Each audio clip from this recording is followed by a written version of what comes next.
اللہ سے ملاقات ہوئی ہے؟ رزق دیتا ہے کہ نہیں؟ زندگی دیتا ہے، ساری چیزیں دیتا ہے، تو ملاقات تو کوئی نہیں کرتا۔ تو اس لیے ہر چیز کو ٹھیک ہے، وہ جو جگہ جس جگہ پہ جو بات ہے اس کو وہاں رہنا چاہیے، لیکن یہ شکوک ہیں، ان سے باہر نکلیں، ان سے باہر آئیں۔ اولیاء اللہ کا جو فیضان ہے، ان کی جو محبت ہے، ان کے جو طریق، حضرت سلیمان بن بشار رحمت اللہ علیہ بزرگ گزرے ہیں، وہ کہتے ہیں میرے پاس، میں بڑا خوبصورت تھا جوانی میں، دین کی تھوڑی سی خدمت کرتا تھا، تو ایک عورت آ گئی، اس عورت نے میرے ساتھ کچھ مجھ سے مانگا، مطالبہ کیا، تو میں نے کہا کوئی بھکارن ہے۔ میں نے جب اس نے نقاب اوڑھا ہوا تھا، جب میں نے اس کی طرف پیسے دینے کے لیے، خیرات دینے کے لیے کوئی چیز بڑھائی، تو اس نے چہرے سے کپڑا ہٹایا، میں نے نظر جھکا لی، کہنے لگی سلیمان میرا رنگ روپ تو دیکھ، میں کتنی خوبصورت ہوں، میں تیری محبت میں گرفتار ہو گئی، خدا را میں اپنے آپ کو تیرے حوالے کرتی ہوں۔ آپ فرماتے ہیں جب اس کے نیت اور ارادے میں اور لفظوں میں میں نے فطور دیکھا، تو میں استغفر اللہ پڑھتا وہاں سے بھاگ گیا، اتنا دوڑا کہ میں بصرہ سے باہر نکل گیا، شہر سے ہی باہر آ گیا، عورت سے دوڑ رہا ہے، مرد، نوجوان، خوبصورت۔ فرماتے ہیں عشاء کی اذانیں ہو رہی تھی، نماز پڑھ کے میں مسجد میں سو گیا، تو مجھے حضرت یوسف علیہ السلام کا دیدار ہوا۔ جناب یوسف کہتے ہیں میں حضور کا غلام اور غلاموں کا غلام اور صدیوں بعد کا غلام، تو جناب یوسف علیہ السلام میری خواب میں آئے اور کہنے لگے اٹھ جوان، میرے سینے سے لگ، یار تو نے تو نبی پاک کا امتی ہو کے وہ کام کیا ہے جو میں نے نبی ہو کے کیا تھا۔ اب کام حضرت یوسف والا کیا تھا نا، تو صدیوں اور سالوں اور مہینوں کا فاصلہ بن سکا، تو وہ آ گئے۔ مسئلہ یہ ہے کہ شکوک و شبہات والی زندگی نقصان دیتی ہے۔ حضرت ہمارے سلسلہ مقدسہ میں ایک سلسلہ علویہ ہے جو اعلیٰ حضرت فاضل بریلوی کو حاصل تھا، شاہ عبدالعزیز صاحب محدث دہلوی رحمۃ اللہ تعالی علیہ نے بڑا لکھا مولا علی کی شان پہ، حضرت علی پہ کلام، ان کا ذکر، ان کے تذکرے اس قدر فنا ہو گئے کہ ہر وقت ذکر علی کرتے۔ فرماتے ہیں مجھے خواب میں حضرت علی کا دیدار ہوا، انہوں نے مجھے بیعت فرمایا اور مجھے اپنے سلسلہ مبارکہ میں اجازت دی۔ تو شاہ صاحب رحمت اللہ علیہ فرمایا کرتے تھے کہ میں نے وہ بہت کم لوگ ہیں جن کو پھر ان میں بیعت فرمایا جاتا ہے، تھوڑے چند لوگ، اور ان کو سلسلہ مبارکہ میں اس میں چند لوگ ہیں، اعلیٰ حضرت کے بعد شاہ رسول ہیں، شاہ رسول کے بعد شاہ عبدالعزیز محدث دہلوی، وہ ڈائریکٹ مولا علی شیر خدا سے بیعت۔ تو مطلب یہ ہے کہ کام شکوک و شبہات سے نکلیں۔ قرآن نے کہا لا ریب فی، قرآن میں شک البتہ وَإِن كُنتُمْ فِي رَيْبٍ مِّمَّا نَزَّلْنَا عَلَىٰ عَبْدِنَا، بندے کچھ شک کرتے ہیں، اگر انہیں شک ہو تو وہ اس طرح کریں کہ فَأْتُوا بِسُورَةٍ مِّن مِّثْلِهِ، پھر اس کی مثل ایک صورت لے کے آئیں، اور وَادْعُوا شُهَدَاءَكُم مِّن دُونِ اللَّهِ إِن كُنتُمْ صَادِقِينَ، سارے بے شک اپنے حمایتی بلا لیں اگر وہ سچیں۔ شک والی دنیا سے باہر نکل آئیں، حقیقت والی دنیا کو قبول کریں۔ شکوک و شبہات کا ازالہ نہیں ہوتا، شک دوسرے شک کو جنم دیتا ہے، نقص دوسرے نقص کو جنم دیتا ہے، غلطی دوسری غلطی کو جنم دیتی ہے۔ اور انسان جب تک شکوک کی، میں نے آپ کو کہہ دیا کہ ہر گھر بس سکتا ہے، ہر گھر، ہر عورت کے صحیح ہونے کی امید ہوتی ہے، پر جس بی بی کو اپنے خاوند کے کردار پہ شک ہو وہ بی بی کبھی مطمئن نہیں ہوتی۔ ہر گھر بس جاتا ہے، لیکن جس خاوند کو اپنے بیوی کے کردار پہ شک ہو جائے اس کا کبھی اس کے ساتھ سلوک مخلصانہ۔ شکوک والی زندگی بیماروں کی زندگی ہے، شکوک والی زندگی بیماروں کی زندگی، کمزوروں کی زندگی، بزدلوں کی زندگی۔ اس لیے حقیقت والی چیز جب تک آپ کے پاس کوئی چیز کلیئر ہو کے نہیں آتی، شریعت اسلامیہ نے بہتان کی سزا رکھی 80 کوڑے، پتہ ہے آپ کو؟ جس نے ایسے ہی بہتان لگا دیا، دلیل ہی کوئی نہیں، ایسے ہی کہہ دیا کہ جی وہ مجھے شک کیا، جی انہوں نے ایسے کیا، فرمایا اسے کوڑے مارو۔ شک کی بنیاد پر بہتان ترازی کرتا ہے، کوڑے کی سزا رکھی، 80 کوڑے مارو اس ظالم کو۔ یہ شک کر رہا ہے اس کو، جب اس کے پاس دلیل ہی کوئی نہیں۔ یہاں بڑے بندے ہیں بات کر دیتے ہیں، کہتے ہیں جی وہ ایسا ہوا ہوگا، میں نے ایسا دیکھا تھا، ہوگا، کیا تھا، ممکن ہے۔ تو یہ شکوک ہے۔ اس شکوک، یہ سامنے والے کا کچھ بھی نہیں بگڑتا، اس بیچارے کا کیا بگڑنا ہے۔ یاد رکھیں، بڑی خوبصورت بات یہاں حضرت عبداللہ ابن مسعود کی، آپ فرمایا کرتے تھے جب کسی بندے پر بندے شک کرتے ہیں اور ناجائز شک کرتے ہیں، اللہ اس کی عزتوں میں اضافہ فرما دیتا ہے۔ اللہ اسے شانیں عطا کرتا ہے اپنی زندگی کو بیماریوں سے نکالنے. یہ روحانی بیماری ہے شک، اس سے باہر آنا. یہ ظلم ہے، اولیاء پہ بھی شک، صوفیاء پہ بھی شک، علماء پہ بھی شک، ہر بندے پہ شک، کوئی صحیح نہیں، سارے غلط، میں اکیلا صحیح. اس شک سے باہر آ جائیں. یہ نفسیاتی مریض بنا دے گا، بے سکون کرے گا، بے قرار کرے گا. اللہ تبارک و تعالیٰ نے ہمارے محبوب کریم علیہ السلام کو دنیا میں بھیجا تو فرمایا یا ایھا الناس قد جاءکم برہان من ربکم، اے لوگو تمہارے پاس تمہارے رب کی دلیل آ گئی. اللہ تبارک و تعالیٰ نے محبوب پاک علیہ السلام کو سراپا دلیل بنا کے بھیجا. باقی انبیاء کرام علیہم السلام کے پاس بھی اپنی نبوت کے دلائل کے طور پر بے شمار معجزات تھے، اور حضور کریم علیہ السلام کے تو پورے وجود کو ہی اللہ نے معجزہ بنایا. اور نبی پاک صلی اللہ تعالیٰ علیہ وآلہ وسلم کی نبوت کی دلیلیں، حضور کے رسالت کے مستحکم دلائل جگہ جگہ آپ کو ملیں گے. سب سے پہلی چیز تو یہ سمجھنے والی ہے کہ نبی پاک علیہ السلام نے جس چیز کو سب سے پہلے اپنی نبوت کی دلیل کے طور پر بیان فرمایا وہ حضور کا کردار ہے، سیرت ہے، عمل ہے، حضور کا لوگوں کے ساتھ رویہ ہے. نبی پاک علیہ السلام کی تبلیغ کے 3 دور ہیں. ایک تو حضور نے اپنے قول سے تبلیغ فرمائی، وہ 40 سال کی عمر سے محبوب نے اعلان فرمایا اور تبلیغ کی. اور ایک نبی پاک صلی اللہ تعالیٰ علیہ وسلم بالواسطہ حضور کی تبلیغ ہے جو آج تک جاری ہے. امت کے علماء، مشائخ، مبلغین حضور کے دین کو آگے پھیلا رہے ہیں، تو دراصل یہ بھی تبلیغ رسول پاک علیہ السلام ہی کی تبلیغ. اور ایک حضور کی تبلیغ کا دور ہے حضور کی پیدائش سے لے کر ولادت مبارکہ سے لے کر حضور علیہ السلام کے اعلان نبوت تک. اس دوران نبی پاک نے جو تبلیغ فرمائی ہے وہ اپنے کردار سے فرمائی. عرب کا وہ معاشرہ جو بڑا میلا کچیلا گدلا ہو چکا تھا، جس کے اندر سراسر مادہ پرستی کا زور تھا، جس کے اندر لوگ انسانوں کی خرید و فروخت کرتے تھے، جس کے اندر بیٹیوں کو زندہ دفن کر دیتے تھے، جس کے اندر جو آدمی جتنا زیادہ مضبوط ہوتا تھا اتنا زیادہ لٹیرا بن جاتا تھا، اس معاشرے کے اندر رسول کریم علیہ السلام نے 40 سال گزارے.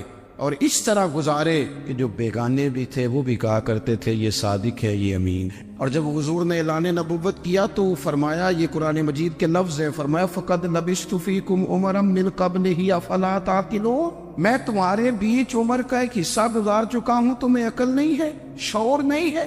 نبی کریم علیہ السلام نے اپنے کردار کو، اپنے عمل کو اپنی نبوت کی دلیل کے طور پر بیان فرمایا. وہ تو حضرت حلیمہ بھی فرماتی ہیں نا، جب میں نبی کریم علیہ السلام کو اپنے گھر لے گئی تو میرا اپنا بچہ بھی دودھ پیتا تھا، 2 میرے بیٹے ہو گئے، ایک میری یہ نسبی اولاد اور حضور میری رضائی اولاد. تو کہتی ہیں جب میں کریم محبوب علیہ السلام کو اپنے سینے سے لگاتی تھی تو حضور میرے ایک پستان سے دودھ پیتے تھے اور دوسرا اپنے بھائی کے لیے چھوڑ دیا کرتے. یہاں سے رسول کریم علیہ السلام نے کردار کے ذریعے تبلیغ اور پھر اعلان نبوت سے پہلے ایک تنظیم عرب کے جوانوں پر، عرب کے سرداروں پر مشتمل بنائی گئی، جس میں نبی کریم علیہ السلام نے بڑا حصہ لیا سرکار نے، اور بڑے اہم لوگوں کو شعور حضور نے عطا فرمائے. وہ اس جماعت کا فیصلہ تھا کہ ہم سارے جوان، سارے بڑے لوگ ملیں گے. یہ حضور کے اعلان نبوت سے پہلے کی بات ہے. ہم بڑے لوگ ملیں گے، کسی بڑے کو کسی چھوٹے پر ظلم نہیں کرنے دیں گے، کسی آدمی کو کسی غریب کا حق نہیں کھانے دیں گے. حضور علیہ السلام نے اپنی کردار سے، اپنے عمل سے،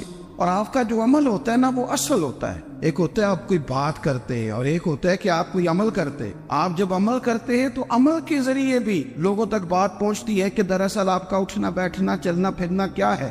میرے رسول کریم علیہ السلام کا اٹھنا بھی ایک نبی کا، بیٹھنا بھی ایک نبی کا، بات کرنا بھی ایک نبی کا، معاملات زندگی کرنا بھی ایک نبی کا، لین دین کرنا بھی ایک نبی کا. ایک شخص کہتے ہیں میں نے اعلان نبوت سے پہلے حضور علیہ السلام سے کوئی چیز خریدی تھی اور میں نے عرض کیا تھا آپ یہاں تشریف رکھے، میں پیسے لے کے آتا ہوں. میں 3 دن کے بعد آیا.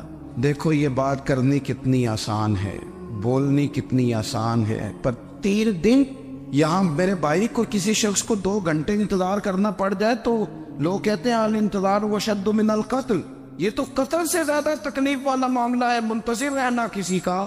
کہتے 3 دن کے بعد میں آیا تو میرے رسول کریم وہیں تشریف فرمایا. بس اتنا فرمایا یار تم نے مجھے بڑی تکلیف میں ڈال دیا، 3 دن ہو گئے یہاں رکے ہوئے. تو حضور نے اپنے کردار کو، اپنے عمل کو، اپنے معاملات کو سب سے پہلے اپنی نبوت کی دلیل کے طور پر پیش کیا۔ اسی نے کیا خوب کہا تھا کہ جو تیری جان کے دشمن ہے وہ بھی کہتے ہیں، بظاہر تو آئے ہیں نا ہجرت کی رات جان لینے، لیکن امانتیں حضور کے گھر میں رکھی ہوئی ہیں، امانتیں کاشانہ نور پہ پڑی ہے۔ وہ جو تیری جان کے دشمن ہے وہ بھی کہتے ہیں کہ امین تو ہے اور صداقت کی آبرو تو ہے۔ تو پہلے کردار، پھر دوسری بات، اللہ تعالیٰ نے اپنے محبوب علیہ السلام کو اپنا مطلق نائب بنا کر، اپنا محبوب اعظم بنا کر، ویسے ہی سارے انسانوں کے بارے میں کہا وَإِذْ قَالَ رَبُّكَ لِلْمَلَائِكَةِ إِنِّي جَاعِلٌ فِي الْأَرْضِ خَلِيفَةً، میں زمین میں اپنا نائب بنانے والا ہوں۔ لیکن حضور علیہ السلام تو محبوب ہے نا، حضور کی نیابت تو محبوبیت کے درجے پر فائز ہے۔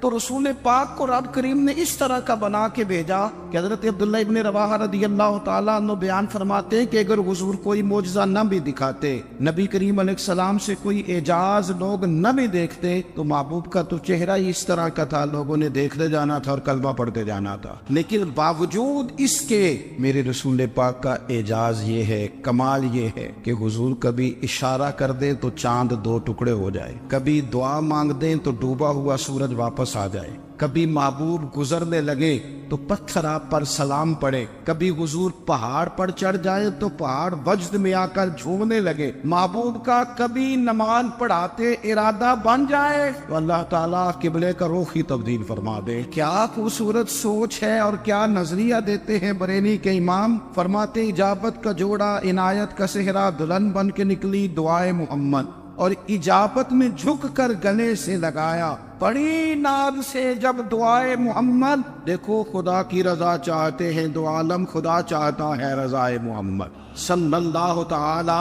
علیہ وسلم۔ اور ایک مقام پہ فرماتے ہیں نائب دست قدرت پہ لاکھوں سلام، نائب دست قدرت پہ لاکھوں سلام۔ تو اللہ تعالیٰ نے نبی پاک صلی اللہ تعالی وسلم کو جو اعجاز۔ پھر ایک اور بات، حضور امی ہے، دنیا میں آ کر محبوب نے کسی سے پڑھا ہی نہیں، میرے محبوب نے جتنا پڑھا ہے رب کریم سے ہی پڑھا ہے۔ الرحمن علم القرآن خلق الانسان، رحمان نے قرآن سکھایا پھر انسان بنایا۔ اللہ تبارک و تعالیٰ کی بارگاہ کرم سے حضور نے لیا، رسول کریم امی ہے، یہ بھی حضور کی نبوت پر ایک بڑی دلیل۔ دیکھو ایک ہوتا ہے کوئی آدمی بچپن سے کسی چیز سے شغف رکھے اور جب اس کی عمر بڑی ہو جائے تو کہتے ہیں اس کا تجربہ بڑا ہو گیا، یہ پہلے کچھ شعر کہتا تھا، کوئی ادبی جملہ کہتا تھا، تو اب اس کی یہ کام کرتے کرتے عمر بڑی ہو گئی ہے تو رسوخ حاصل ہو گیا۔ 40 سال کی عمر مبارک تک نبی کریم نے ایک شعر بھی نہیں کہا۔ حضور علیہ السلام نے کبھی کوئی ایسی بات، ویسے تو حضور کی ہر بات حکمت والی، لیکن جس کو عرب کے لوگ اپنے لہجے میں شاعری یا اپنے لہجے میں ادب کہتے تھے،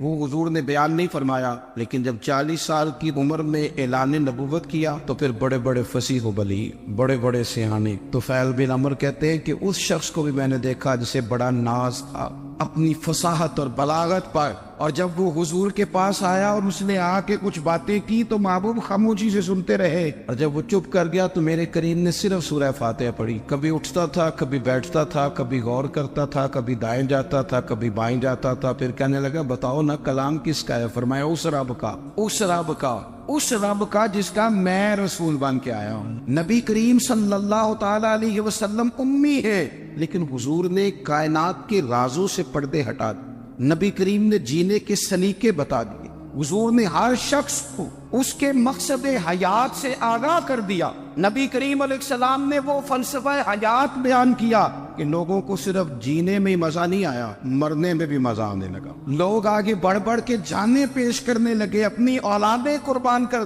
جو فلسفیوں سے کھل نہ سکا اور نقطہ بروں سے حل نہ ہوا، وہ راز ایک طیبہ والے نے بتلا دیا چند اشاروں میں۔ محبوب کریم امی ہیں، لیکن حضور نے اس طرح دنیا کو سکھایا، اس طرح دنیا کو پڑھایا، اس طرح حضور نے علم کے چراغ اور دیپ روشن کیے کہ قیامت تک جسے روشنی ملے گی نا، اسے صرف دروازہ مصطفیٰ سے ملے گی، اسے رسول کریم علیہ السلام کے سارے دولت سے ملے. کچھ لوگوں نے کہا کہ اپنے پاس سے آیات بنا کے لاتے. اپنے گھر میں بیٹھ کے دعوے کر لینا تو کوئی مشکل کام نہیں نہ ہوتا, سارے لوگ ہی کر لیتے. بلکہ وہ ہمارے ایک بزرگ کہا کرتے تھے, خیالی پلاؤ پکائیے کہ وہ کدے بھی کاٹ نہ پائیے. کیونکہ کون سا پیسوں کا ڈالنا ہے, وہ زیادہ ڈالیں آپ اور زیادہ ڈالیں. بہت سارے لوگ ہیں آج بھی, کچھ لبرل ہیں بیچارے, کچھ دین بیزار طبقہ ہے, وہ کہتے ہیں جناب ہمیں تو جدید باتیں بتائیں, ہمیں تو نئے اسلوب کے مطابق لے کے چلے, ہمیں تو او بھائی سن, میرے نبی پاک علیہ السلام نے فرمایا میرا قرآن کبھی پرانا نہیں ہو,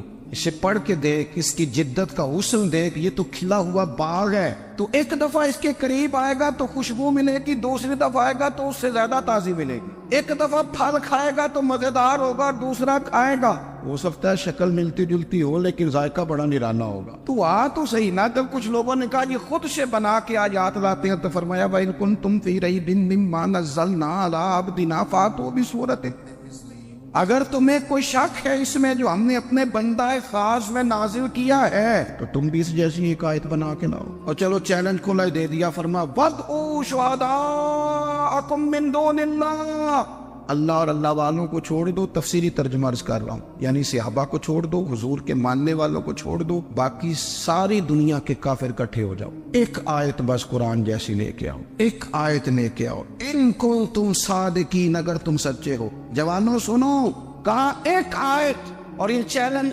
آج تک قرآن مجید کا موجود ہے, آج تک. وَإِن كُنتُمْ فِي رَيْبٍ مِّمَّا نَزَّلْنَا عَلَىٰ عَبْدِنَا فَأْتُوا بِسُورَةٍ مِّن مِّثْلِهِ, تم قرآن کے مقابلے کی ایک صورت لے کے آؤ اور سارے حمایتی اکٹھے کر لو اپنے. ان کنتم صادقین, اگر تم سچے ہو. جواب تو ادھر سے آنا تھا نا, لیکن کائنات کے رب نے جواب بھی خود دیا, فرمایا فَإِن لَّمْ تَفْعَلُوا وَلَن تَفْعَلُوا, اگر تم نہ لا سکے, اور فرمایا تم لا سکتے بھی نہیں, نہ خنجر اٹھے گا نہ تلوار تم سے, یہ بازو میرے آزمائے ہوئے. وَلَن تَفْعَلُوا, تم لا بھی نہیں سکتے. فَاتَّقُوا النَّارَ الَّتِي وَقُودُهَا النَّاسُ وَالْحِجَارَةُ, پھر اس آگ سے ڈر جاؤ جس کا ایندھن آدمی اور پتھر ہے. اُعِدَّتْ لِلْكَافِرِينَ, بنائی کافروں کے لیے, مومنوں کے لیے تو رب نے جنت بنائی ہے. اُعِدَّتْ لِلْكَافِرِينَ, یہ دوزخ اللہ نے کن کے لیے بنائی ہے؟ اُعِدَّتْ لِلْكَافِرِينَ کہتے ہیں کافر کے لیے بنایا. تو اللہ تبارک و تعالیٰ نے میرے رسول پاک صلی اللہ تعالیٰ علیہ وسلم کو وہ کتاب عطا فرمائی, اور پھر حضور کی فصاحت و بلاغت, معرفت. دیکھو, ایک ہوتا ہے گھنٹوں باتیں کرنا, ایک ہوتا ہے کئی والیم پر مشتمل, کئی جلدوں پر مشتمل کتب کا لکھنا, اور ایک ہوتا ہے کسی بندے کا ایک بات کرنا اور سامنے والے کی طبیعت کو اتنا جگا دینا کہ اگلی بات فوراً ہی اس کی سمجھ میں آ جائے. اور حضور نہ کسی کی انا کو نہیں جگاتے. ہم بعض اوقات کسی سے خطاب کرتے ہیں, بات کرتے ہیں تو سامنے والے کی انا کو جگا دیتے ہیں, ٹھیس پہنچاتے ہیں, وہ کہتا چل پھر تگڑا ہو جائے میں بھی آیا. حضور انا نہیں جگاتے تھے, میرے نبی پاک ضمیر جگاتے تھے تاکہ وہ شخص فیض حاصل کر سکے, اسے کچھ ملے. نبی کریم کا جو انداز تکلم ہے وہ اس طرح کا ہوتا تھا کہ انسان خود بخود کھل اٹھتا تھا کہ مطلب یہ بات ہونے کیا لگی ہے, مطلب حضور کیا فرمانے لگے. نبی کریم صلی اللہ تعالی علیہ وسلم, ایک دن محبوب کریم نے صحابہ کے دیے حضور کی فصاحت و بلاغت دیکھے, فرمایا محبوب نے کتنا نادان ہے وہ شخص جو اپنے ماں باپ کو گالی دے. کھلی ہو گئی لوگوں کی آنکھیں, کان کھڑے ہو گئے کہ یا رسول اللہ کون ایسا بدبخت ہے جو ماں باپ کو گالی دے گا. اب جب سوالات ذہنی سطح پر پوری طور پر ابھر گئے نا, تو اب رسول کریم نے بات سمجھائی. یہ ہے فصاحت و بلاغت, تیرے آگے ہے یوں دبے نچے. فصحا عرب کے بڑے بڑے, کوئی جان منہ میں زبان نہیں بلکہ جسم میں جان نہیں. یا رسول اللہ کون ایسا نالائق ہے جو ماں باپ کو گالی دے. اب جب ذہنی سطح یہاں تک ابھر آئی تو اب حضور نے سمجھایا, اور میں جب تم کسی کے ماں باپ کو گالی دو گے نا تو وہ بھی تو جواب میں تمہارے ماں باپ کو دے گا نا. تو فی نفس ہی یہ تم نے خود ظلم کیا ہے اپنے ماں باپ. کیوں تم نے ایسا لہجہ اختیار کیا کہ جس سے سامنے والے کی انا جاگ جائے اور تمہارے مقابلے میں آ کر کے کھڑا ہو جائے؟ کیوں تم نے اس طرح کے انداز اختیار کیے کہ جس سے سامنے والا بھی سارے پنجے کھڑے کر کے باہر نکل آیا کہ آ جاؤ پھر میں بھی میدان میں حاضر ہوں. رسول کریم کی فصاحت بلاغت دیکھیں نا, حضور 2-4 جملوں میں ساری بات سمجھا جاتے. ایک حدیث پاک اگر ہماری سمجھ میں آ جائے, ایک روایت, نبی پاک صلی اللہ تعالی علیہ وسلم نے فرمایا خوبصورت مسلمان وہ ہے جو بے مقصد باتوں کو چھوڑ دے. لو, اس سے پوری زندگی سجائی جا سکتی ہے ایک جملے سے. کوئی لمبی چوڑی باتوں میں جانے کی ضرورت نہیں. کہا خوبصورت مسلمان یہ ہے جو بے مقصد باتوں کو چھوڑ دے, لا یعنی باتوں کو کیا کہتے ہیں ہمارے دیہات کے لوگ جڑے پنڈ جانا نہیں وہ راہ پوچھنے دی، لیکن آج کل لوگ باز آندے یعنی جس بات کا بالکل تعلق نہیں نا وہ بات بھی کرتے جاتے ہیں، جس کا شعبہ ہی نہیں وہ بھی چھلانگ لگا کے اس میں آ جاتا ہے۔ ہم اپنا وقت ضائع کرتے، اپنی صلاحیتیں ضائع کرتے، اپنا نقصان کرتے، ہم اپنا کام صحیح کر کے نہیں کرتے اور دوسری ساری دنیا کو ٹھیک کرنا چاہتے ہیں۔ وہ بھائی آپ جس جگہ جس شعبے سے تعلق رکھتے ہیں آپ اپنے معاملات میں مضبوطی پیدا کریں۔ حضور نے اپنی فصاحت کے ساتھ بلاغت کے ساتھ لوگوں کو قائل کیا، اور قرآن مجید کی تاثیر کا یہ اثر میرے کریم رسول نے دکھایا کہ رات کو جب حضور بیٹھ کے قرآن پاک پڑھتے تھے نا، جب یاسین والے نبی خود یاسین کی تلاوت کریں، جب طٰہٰ والے محبوب خود طٰہٰ کی تلاوت کریں، غور کرو نا جب مدثر والے محبوب خود ان جملوں کو ادا کریں، یعنی جن کی